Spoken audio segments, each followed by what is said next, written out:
I'm Scott Bowen. I am a Houston YR member. Also, like to be involved in Galveston County Young Republicans as well. They're a little bit closer to home. Um, and I am a trustee on the Clear Creek ISD Board of Trustees. I was elected in 2019 and still serve there today. So I'm on year 2 of a 3-year term.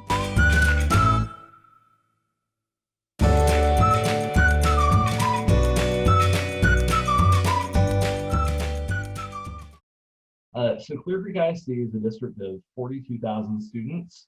We have over 5,000 staff and faculty.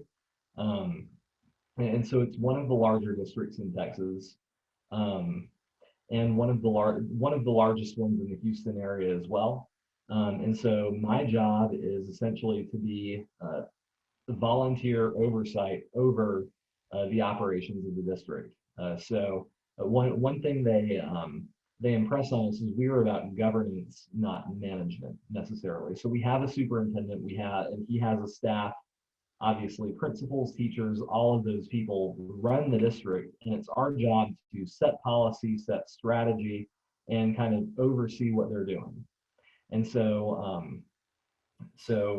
we have a few meetings every month, and then a lot of involvement outside of the meetings, just reviewing documents, looking over contracts, going to events, and just typical things like that. But it is an unpaid volunteer position, but it is elected, and it is definitely a pleasure to serve.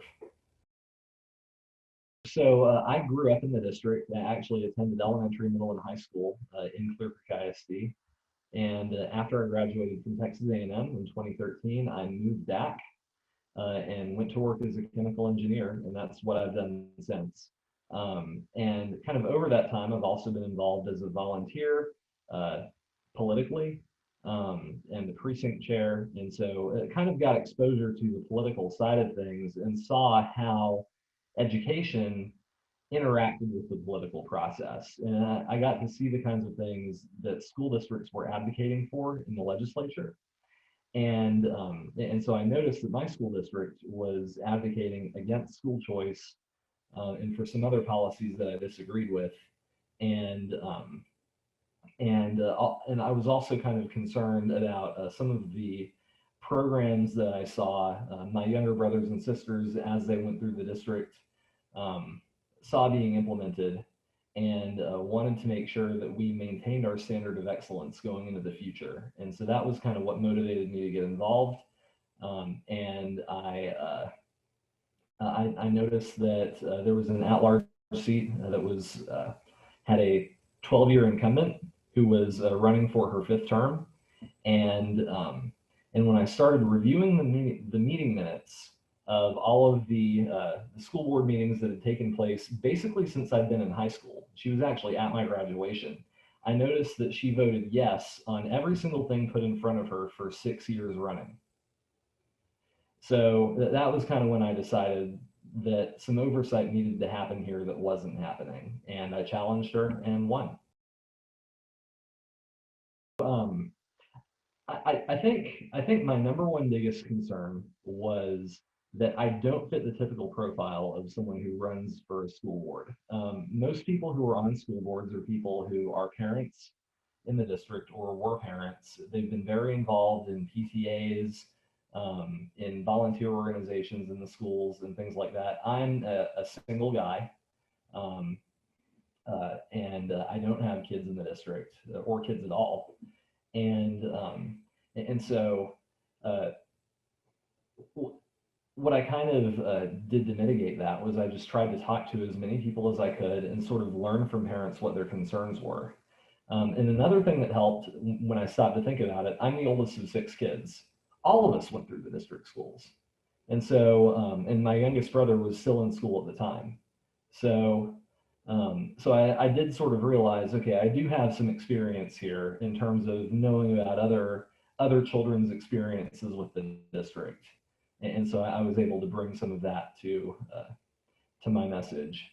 The other big concern I had was coming across as too partisan. And because, I mean, a lot of my political involvement had obviously been with the Republican Party. I mean, HYR, being a precinct chair, a district convention chair, things like that. And I was running against a diehard liberal Democrat, like someone who was as involved as I was in the Republican Party for the Democrats and going back many, many more years. And so it was a straight Republican Democrat race. But they're listed as nonpartisan. And so there are a lot of people who believe strongly in the idea that races that are legally nonpartisan are supposed to be nonpartisan. Like, you're not supposed to run as a Republican or run as a Democrat. But then I started noticing my opponent getting endorsements from the local AFL-CIO and getting Democrat organizations to make calls for her and stuff. So I kind of threw all that out the window and just decided, okay, I know who I'm trying to get to vote for me, which is conservative Republicans. We are the majority in my school district. If you look at the area, it is like 65% of the people voting are people who voted for Donald Trump. And so I should just tell people, I'm a conservative Republican, I'm one of you, and you need to come vote. And so what ended up happening by the end is 70% of the people who voted in my race are people who voted for the first time in my race. And of those, over 2/3 were Republican primary voters. And that's why I won.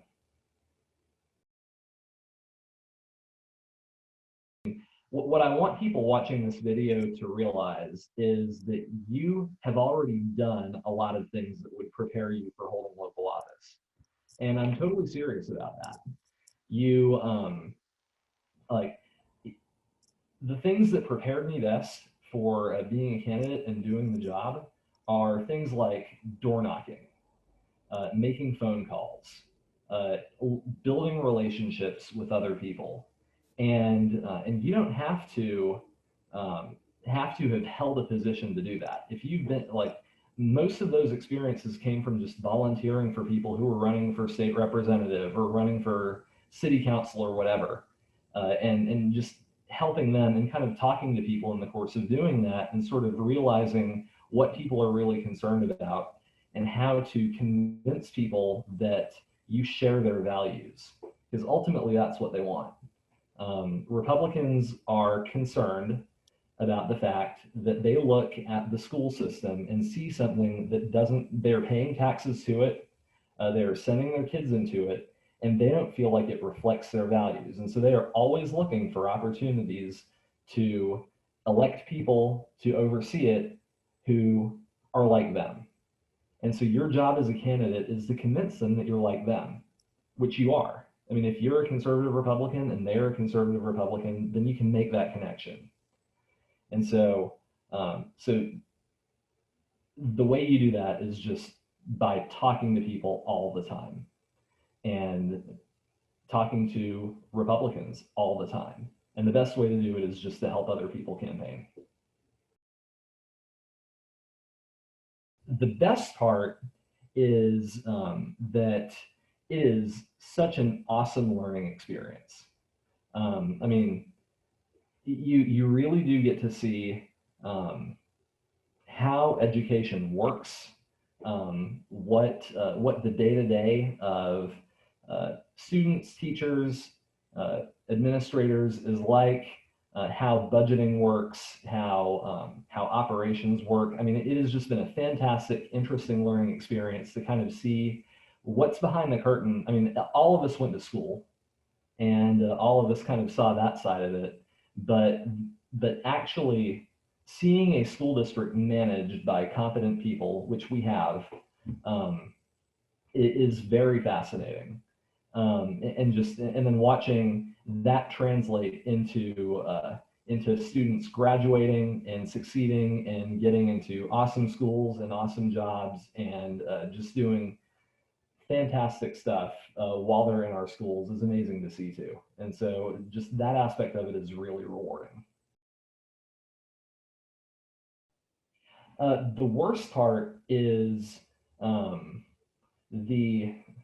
I think indoctrination is probably a strong word, but there are statewide organizations that are very aggressive about pushing a specific view of how school boards should behave onto newly elected trustees. Like, you've heard of the Texas Association of School Boards, right?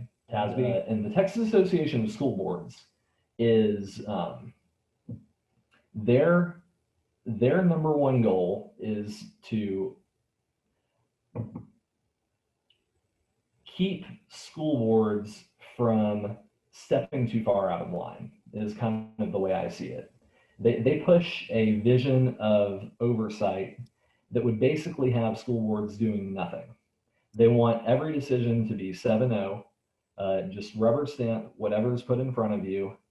And that has been my perception of everything they push on us. And it's very hard, especially if you're someone who has not been politically involved before, and you were just part of PTA and you finally decided it was your time to serve on the school board, and you got elected and you don't know what to do. And the first thing they do is send you to TASB training. Then they will push on you the idea that you're not supposed to speak up. You're not supposed to be the only person voting against something. You're not supposed to oppose bond issues or even ask questions about bond issues. And it is, and when you go to their conventions, every single thing there is sponsored by construction companies and architects and people who are trying to get money from school systems. And so, it is hard to kind of go against that. And that's definitely the worst part of the job, is not just having to sit through all that and come out the other side an independent thinking person, but also work with people who are also trained in the same way and kind of overcome their biases as well. And so that part of it is extremely frustrating to me. And it's something that I think the Republican Party needs to be very active about pushing back against. We have 3 meetings per month. One of them is a traditional board meeting, one of them is a committee meeting, and then we also have a workshop meeting. So that probably those 3 combined take up 7 to 10 hours a week, or a month, I mean. But then we also spend a lot of time reviewing documents before each meeting. We get reports, we answer emails from constituents, and then go to events and talk to constituents, and then go to things within the schools as well. So we'll go to graduations, basketball games. I mean, there's been less of that due to COVID, but just athletic events, football games, academic events, award ceremonies. There are a lot of things that we go to kind of as we have time to do them.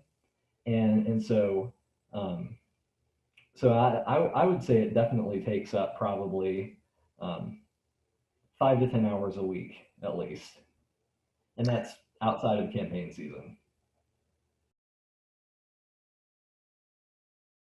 If you're in a conservative community, your school board should reflect the values of your community. And your school system should reflect the values of the school board. And so if that isn't happening, and there are things being taught in the schools, or if there's wasteful spending in the schools, or if there's mismanagement, then your community deserves better. And they deserve to be able to trust the schools to take care of their kids in the way that they would like it to be done. And so if that's not happening, then you or someone like you needs to run. And one person can make an enormous difference, even if you're outvoted on everything, because just asking the right questions makes a big difference. Being able to offer amendments, being able to draw attention to things that would otherwise slide under the radar is a huge deal. And I mean, I have found that that just having the open discussions about some of these issues in meetings that normally would have gone uncommented on has increased the community's engagement in our school board meetings and in what we do, just by virtue of the fact that more perspectives are represented. And so, if you, I definitely recommend, if you're a conservative and you're thinking about running for your school board, then start watching your school board meetings. You can probably watch them online, but go to them physically too, and start reading through minutes. And you might find something similar to what I found, which is just you might find that not a lot of dissent is occurring, and you might find that a lot of things are just sailing through with no discussion, and someone needs to be there to ask questions. And if you can't think of who that person is, it might be you. Learn about your school district, learn about your board, figure out who you are personally and what your what do you tell people when they ask you why you actually want to be on the school board? You need to have an answer for that immediately, and it needs to be a good one, because everyone's going to ask you that because you're running for it.